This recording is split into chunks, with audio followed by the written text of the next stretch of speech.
We got a launch date for a big Xbox Game Pass game. We have some deals on Xbox, Gran Turismo 7, plus other things that I want to talk about.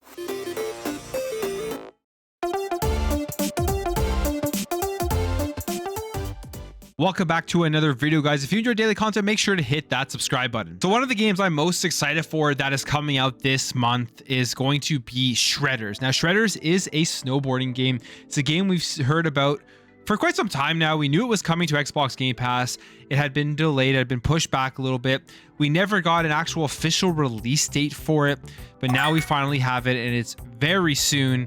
It is going to be releasing on Xbox Game Pass on day one on March 17th. And you can see here from the video, this game looks absolutely stunning for a snowboarding game. Looks like it's more of a realistic simulation style of game, but as a person who loves snowboarding games, who enjoyed Riders Republic and was playing through that was more arcadey. We haven't actually got a real simulation style of snowboarding game in a long time. Nothing like what we got with skateboarding with the Skate series. That was very much simulation. And this one here just looks like it's going to be a ton of fun to play. They've been putting out videos recently of different snowboarders that they have in the game, and I guess the styles of snowboarding that they do. And I can't wait to jump in. The gameplay looks tight.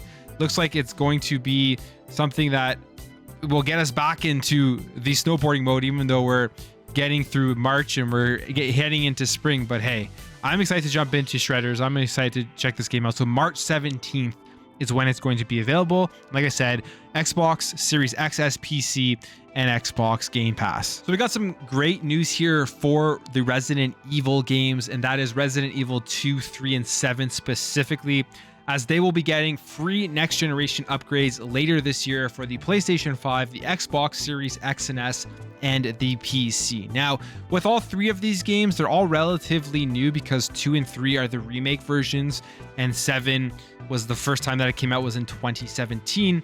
And they're all really great looking games already. So getting that next gen upgrade is just going to kind of give you a bit more of an enhancement for games that already look amazing.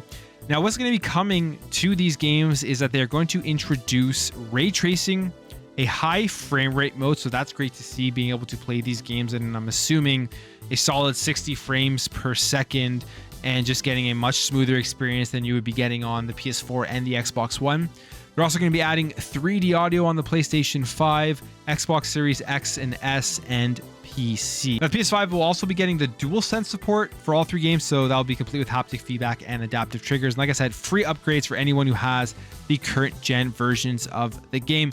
Now, what will be very interesting about this is how are these games going to upgrade? We know there's been lots of issues with multiple games with upgrading from the PS4 version to the PlayStation 5 version.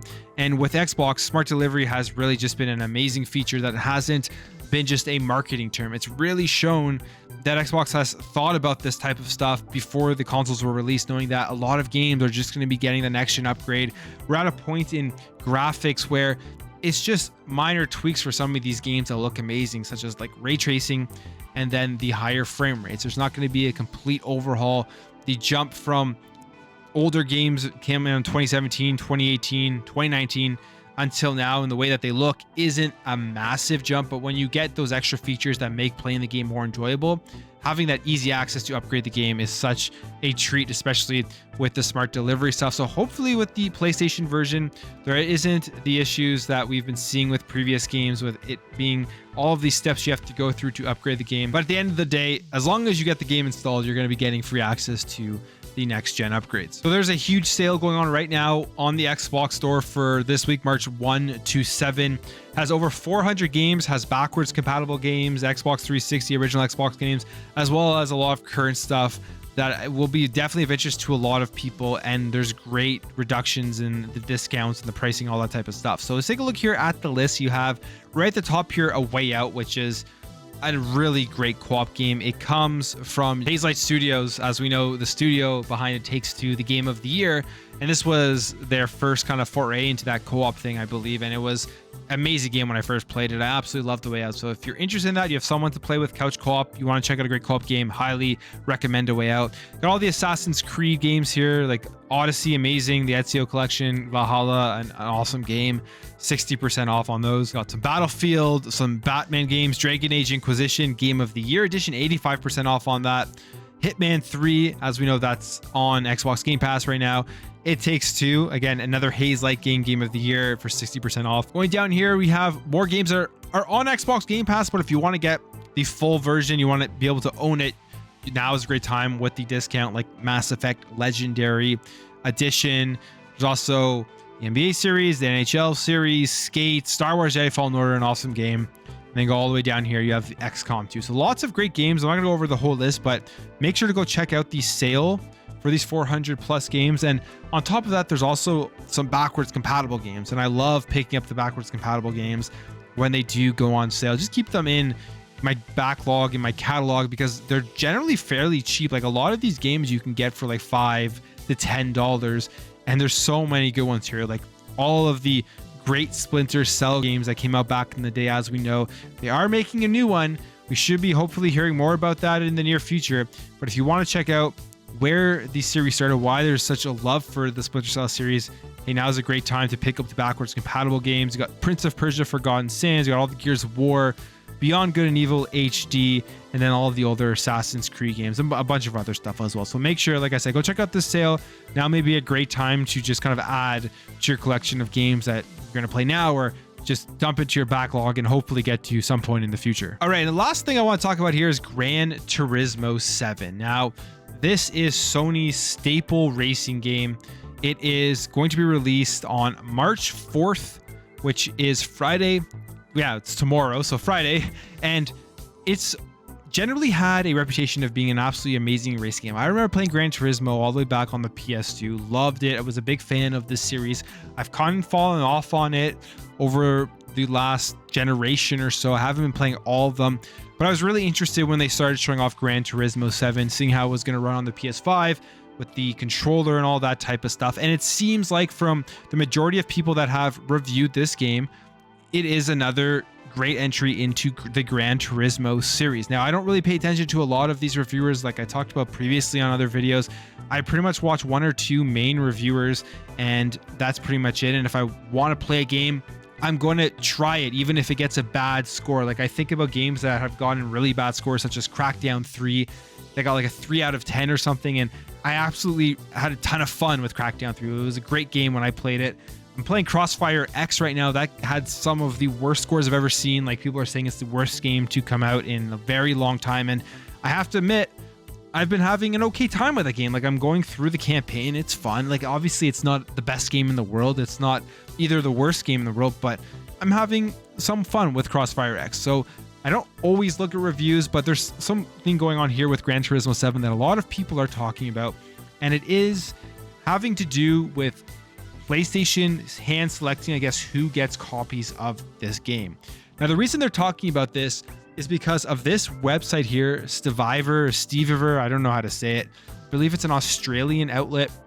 And I don't ever go on this website, don't know too much about it. It's not like I've been following their reviews and looking for their Gran Turismo 7 review. I don't really care, to be honest, but people are talking about this, and I wanted to give you the information of what is going on. The big thing that's going on here is that they didn't get a review code for Gran Turismo 7. And they say here, over the past 2 weeks, Sony Interactive Entertainment Australia, PlayStation Australia, and its contracted PR agency, POEM, have only responded to 2 attempts at communications by Survivor. One was to acknowledge an email sent about Horizon Forbidden West, and the other stated that PlayStation Australia was unable to accommodate a request for Gran Turismo 7's review code. Further emails asking for additional comment were ignored, phone calls either rang out or diverted to voicemail and were never returned, and text messages including an offer to connect PlayStation Australia with a contact other than myself were not replied to apart from automated Android OS read receipts. I even went as far as to send the text of this article to PlayStation Australia earlier today and have yet to receive any response back.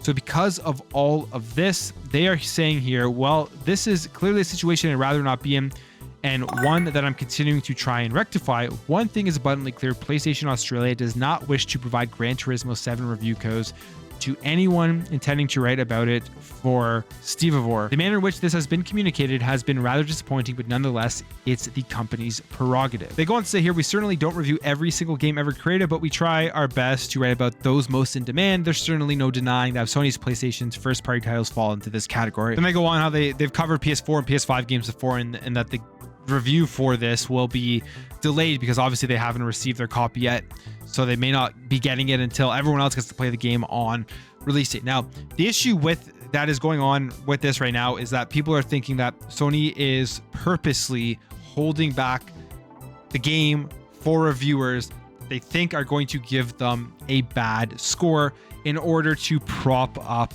the Metacritic score here, which is 88. You go through, it's all positive reviews. Now, except I guess here Video Games Chronicle, which gave it a 60, and I saw a lot of people, fanboys, bashing them for that, which, I mean, hey, maybe the review is good, maybe the review is bad, maybe I didn't read the review, but hey, if there's real reason why people are upset about the review, that's okay too. You can criticize somebody if you think that their work was biased or not, but if you're just blatantly bashing people for no reason, then that's absurd. So I mean, you can go read that review for yourself and come to your own conclusion. I'm not really that interested in it. However, for this case specifically with the Gran Turismo 7 review and this website, they don't really provide any evidence that Sony just doesn't want to give them the game. I believe this right now is all just speculation as to why Sony isn't giving them the game. And I think the reason people are speculating on this, correct me if I'm wrong on this situation, is because Horizon Forbidden West was the last game that they reviewed. And as we know, this game got glowing reviews pretty much across the board. And you come over to this website and they gave Horizon Forbidden West a 6.5, which, if you're basing it off of the general consensus of this game, is an extremely low score for Horizon Forbidden West. I personally don't know if it is a fair score or not because I haven't played the game, but basing it off of what everyone else is saying, it seems like an extremely low score. So maybe people are speculating that because they did that, Sony doesn't trust them to give them good review scores anymore, knowing that it could bring down the Metacritic score. That's why they didn't give them the game. So I looked further into it and I looked at the other games they've reviewed recently, and I find it hard to fully believe that, because we look here and they gave Uncharted 4 Thieves End a 9.5. They gave Uncharted Lost Legacy an 8.5. They gave Ratchet and Clank A Rift Apart a 9. They gave Spider-Man Miles Morales a 9.5, which would have been a huge game right with the release of the PS5. That big review scores, even though it is Spider-Man, would be very important. But overall, what I'm trying to say is it's hard to tell why they would withhold the review of Gran Turismo 7 from this website. But if you go on social media, the majority of people are speculating, talking about how it's because they are worried about the Metacritic score and they don't want a review website like this one here to bring down that Metacritic score, which brings me back to the overall thing with Metacritic. At least for a gamer standpoint, it seems like a lot of people care more about the Metacritic score and the opinions of others on video games rather than the game itself. And I think it's pretty crazy how many people focus so much on this score here. Yeah, it's impressive when a game gets such a hugely high score like Elden Ring, which is one of the best reviewed games ever, but it doesn't take away from what Gran Turismo 7 is, because you look at a lot of independent reviews, you look at people who just clearly aren't biased when they rate games. Like I think about ACG, he's one of the best, and he's talked about how this game is good. So I don't think that not giving the website takes away from if this game is good or not. And there probably is more behind the scenes than Sony just clearly wanting to kind of control the Metacritic score, especially if you look at the older reviews that they've done with first-party PlayStation games. That's just the way I'm looking at and seeing it, rather than just jumping to, I guess, what everyone thinks the reasoning is behind why this website didn't get the game for review. That's it for me, guys. What are your thoughts on all of this stuff? I know it was a lot we went over in this video, but let me know what your thoughts are on Shredders, Gran Turismo 7. Are you going to be picking up any of those games that are on sale? And Resident Evil, are you excited for those next generation upgrades? And which one are you going to be playing when it comes out? If you enjoyed this video, hit that thumbs up button. If you're new here, you like what you saw, consider hitting that subscribe button. Thank you all for watching. Thank you for your support, and I'll catch you in the next video.